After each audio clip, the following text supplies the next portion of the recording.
Best player of the game in your first game back then for Choco Mucho.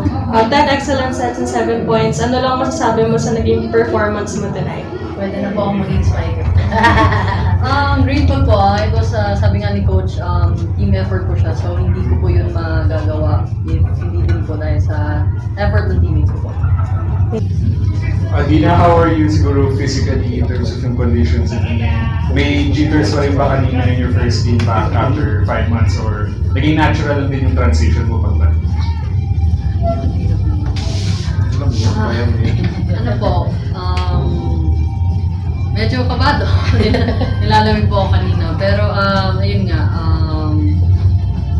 kung ano pong ibigay na role po nila Coach, tiwala lang po. So, yun nga, pinag-training naman namin sa practice. So, siguro nung una, nag-alalay pa.